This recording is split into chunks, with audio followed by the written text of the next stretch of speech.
Hi welcome to Shri Mallika's kitchen. ఈ ఛానల్ని ఆదరించిన ప్రతి ఒక్కరికి మా హృదయపూర్వక నమస్కారములు. ఇవాళ చాలా మంచి రెసిపీతో మీ ముందుకు వచ్చానండి. చాలా బాగుంది. ఒక్కసారి ఈ విధంగా ఈ స్టైల్లో చేపల పులుసు చేశారంటే మాత్రం టేస్ట్ సూపర్ అండి. ఈ విధంగా చేసిన వాళ్ళు ఎవరైనా సరే మరొక్కసారి చేపలు తెచ్చినప్పుడు సేమ్ ఇదే విధంగా చేస్తారండి. అంత బాగుంది. పులుసు కానీ ముక్క కానీ టేస్ట్ అదిరిపోయిందండి. ఈ విధంగా చేయండి.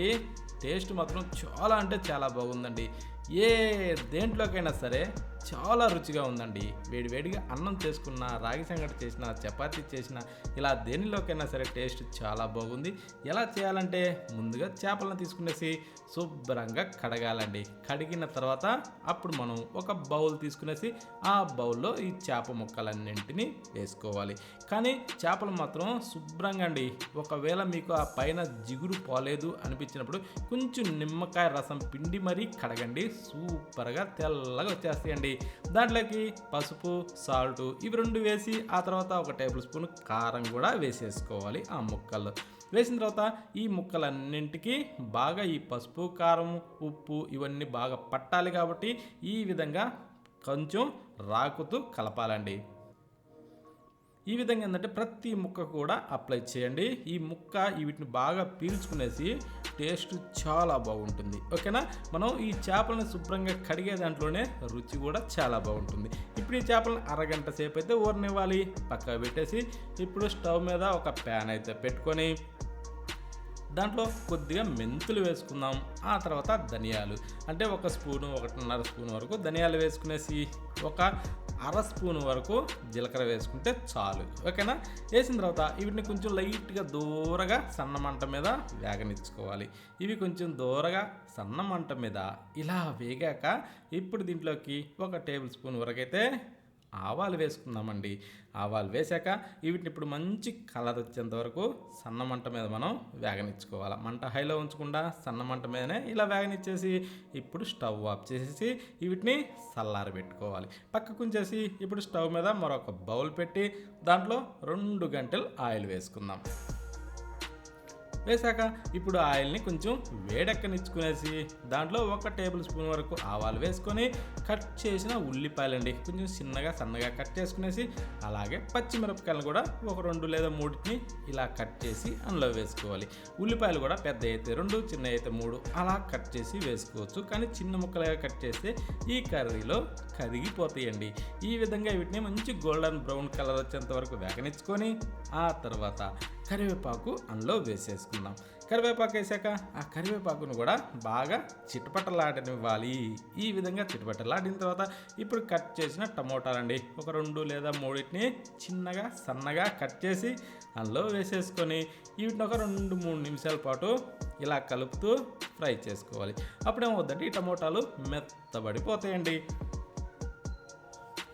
ఇలా ఈ టమోటాలని మెత్తబడినిచ్చి అప్పుడు దీంట్లో చిటికెడు పసుపు వేసుకుందాం. ఆ తర్వాత 2 టేబుల్ స్పూన్లు అయితే కారం వేసుకుందాం స్పైసీ తగ్గట్టుగా. కారం వేసిన తర్వాత ఇప్పుడు 1 టేబుల్ స్పూను సాల్ట్ కూడా దాంట్లో వేసేసుకునేసి ఇలా కలుపుతూనే మంచి కలర్ వచ్చేంత వరకు దీన్ని ఫ్రై చేసుకోవాలండి. దానికి ఒక 2 నుంచి 3 నిమిషాల సమయం పడుతుంది. ఈ 2-3 నిమిషాల సమయంలో ఇలా సన్న మంట మీద ఇలా మంచి కలర్ వచ్చేంత వరకు అయితే మనం దీన్ని వేగనిచ్చుకోవాలి. ఇలా వేగిన తర్వాత ఇప్పుడు మనం ఏంటంటే ముందుగా నానబెట్టి పెట్టుకున్న చింతపండు అండి దాన్ని ఇలా పిసికి రసం తీసి అందులో పోసుకుందాం. అంటే ఈ చింతపండు దాదాపు ఒక పెద్ద నిమ్మకాయ సైజు తీసుకునేసి అంటే ఒక మోస్తరైన జామకాయ అంత సైజులో తీసుకోవాలి. అప్పుడేమవుద్దంటే పులుసు కరెక్ట్గా సరిపోతుంది. ఓకేనా. దాన్ని ఒక 10 నిమిషాలు నానబెట్టుకునేసి ఇలా పిసికి నీళ్ళని అందులో పోసుకోవాలి. అంటే మనకి అందులోకి పులుసు ఎంత అవసరమో ఆ పులుసు మొత్తాన్ని కూడా ఈ చింతపండు ద్వారానే 1-2 సార్లు కలుపుకుంటూ అందులో పోసుకోవాలి. పోసిన తర్వాత ఇలా మూత పెట్టి ఒక 2-3 నిమిషాల పాటు ఈ పులుసుని ఇలా మరిగించుకోవాలండి. ఓకేనా. ఈ విధంగా ఈ పులుసు మరిగిన తర్వాత కొద్దిగా కలుపుకునేసి ఇప్పుడు మనం ఇందాక ఊరబెట్టుకున్నాం కదండి చేపలని, ఆ చేపలను అయితే దీంట్లో వేసేసుకోవాలి. అంటే ఈ చేపలను కనీసం ఒక అరగంటకైతే తగ్గకుండా ఊరనిస్తే రుచి చాలా బాగుంటుంది. ఎందుకంటే ఆ ఉప్పు, పసుపు, కారం ఇవన్నీ కూడా ఈ చేపలు బాగా పీల్చుకునేసి రుచి చాలా బాగుంటుందండి. అందుకోసమనే ఆ అరగంట ఊరబెట్టడం. ఓకేనా, అర్థమైందా? అందుకోసం అనేసి అలా ఊరించుకోవాలి.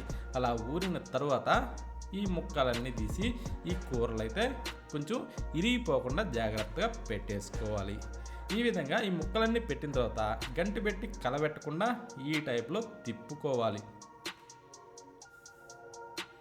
ఇలా తిప్పిన తర్వాత ఇప్పుడు మళ్ళీ మూత పెట్టి దీన్ని అయితే ఒక 8 నుంచి 10 నిమిషాలు ఉడికించుకోవాలి. ఈలోపు ఇందాక మనం ఫ్రై చేసి పెట్టుకున్న ఆ గింజల్ని రోల్ సిద్ధం చేసి రోట్లో వేసేసుకొని ఇలా మెత్తగా పొడిని రుబ్బేసుకోవాలి.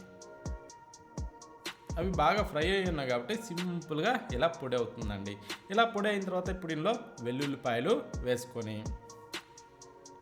ఈ వెల్లుల్లిపాయలను కూడా ఇలా పచ్చగా అయితే దంచేసుకోవాలి. ఈ పొడిలో ఈ వెల్లుల్లిపాయలని దంచేటప్పుడు నీకు అంతగా అనిపించదు, కానీ ఇప్పుడు దంచిన తర్వాత ఇప్పుడు ఒక్కసారి కదిలియండి, ఏమి వాసన వస్తుందండి.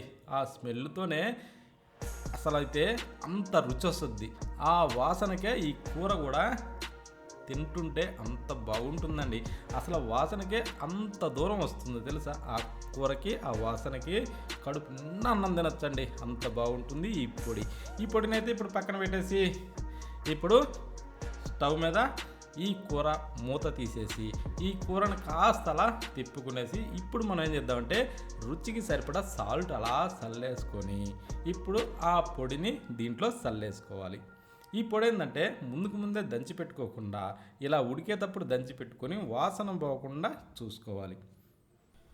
ఆ పొడిని పూర్తిగా చల్లిన తర్వాత ఇప్పుడు మనం ఈ విధంగా తిప్పుకోవాలండి. ఎందుకంటే చేపలు దాదాపు 180% అయితే ఉడికున్నాయండి. ఓకేనా, ఇప్పుడు మళ్ళీ మూత పెట్టేసి మరొక 2 నిమిషాల పాటు అలా ఉడికించుకుంటే ఆ చేప ముక్కలు ఆ పులుసులో ఈ పొడి బాగా ఇనికిపోయి టేస్ట్ సూపర్గా ఉంటుందండి.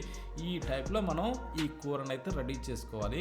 ఇప్పుడు మీదకించి ఒక్కసారి కొత్తిమీరని అలా శుభ్రంగా కడిగి ఇరిసి దాని మీద చల్లేసుకొని ఇప్పుడు ఒకసారి మళ్ళీ ఇలా గంటి పెట్టి కలబెట్టకుండా ఇలా తిప్పేసుకునేసి స్టవ్ ఆఫ్ చేసి ఆ తర్వాత ఏం చేయాలంటే దీన్ని మనం ఏం కదిలియకూడదండి.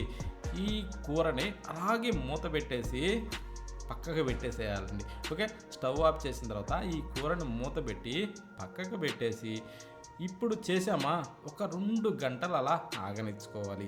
ఆ తర్వాత సర్వ్ చేసుకొని తినండి.